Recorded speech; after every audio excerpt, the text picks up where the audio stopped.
Principal, Monsieur le député de Saint-Jean. La protectrice du citoyen a révélé des cas troublants dans les CHSLD. Page 113. Un homme âgé a fait une demande dans un CHSLD à proximité du domicile de sa conjointe. Toutefois, une erreur survient dans le traitement de sa demande. On l'informe qu'il ne pourra résider dans la résidence de son choix avant plusieurs années parce que, du fait des fusions dans le réseau de la santé et des services sociaux, l'endroit est situé sur un autre territoire. Pour une raison purement bureaucratique, un choix politique du ministre, ce couple est séparé, Monsieur le Président. Est-ce que le ministre, trop occupé à penser à sa réforme ou à ses amis médecins, va enfin s'occuper des personnes les plus vulnérables dans les CHSLD du Québec et mettre fin à ce cafouillage? Monsieur le ministre de la Santé. Alors, Monsieur le Président, ça me permet de revenir sur le rapport de la protectrice du citoyen que je salue. Et il est très important que ces rapports-là sortent, Monsieur le Président. On sait que les cas qui se rendent à la protectrice du citoyen sont des cas qui ont été traités et qui, ultimement, dû à une insatisfaction de la part des plaignants, on va jusqu'à la protectrice, c'est une bonne chose. La protectrice met les réflecteurs, la lumière sur les éléments auxquels on doit s'adresser. Monsieur le Président, je me suis levé en chambre ici à plusieurs reprises pour moi-même prendre fait et cause pour ce genre de situation-là.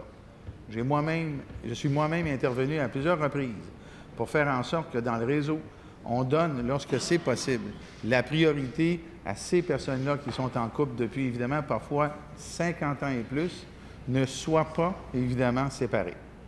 Mais on comprendra tous que l'état clinique de ces gens-là, potentiellement, à un moment donné, vers la fin de la vie, oblige les personnes à être séparées.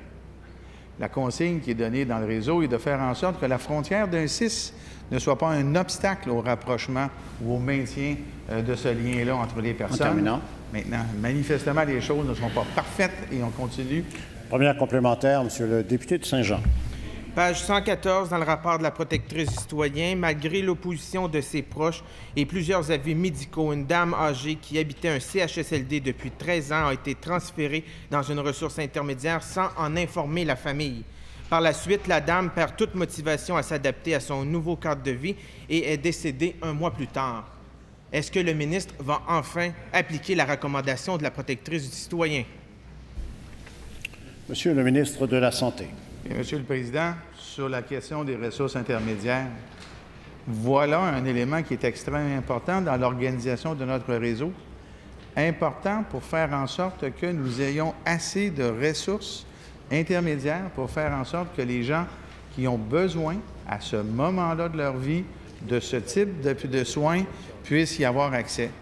C'est aussi écrit dans le rapport de la protectrice du citoyen, Monsieur le Président, que nous avons augmenté substantiellement le nombre de ressources intermédiaires, donc l'accès à ce type de service. Les personnes âgées, Monsieur le Président, rappelons ce que l'on a fait à date pour le type de soins, et j'y reviendrai un peu plus tard dans ma poursuite de ma réponse, mais on s'y adresse d'une façon très importante. Deuxième complémentaire, Monsieur le député de Saint-Jean.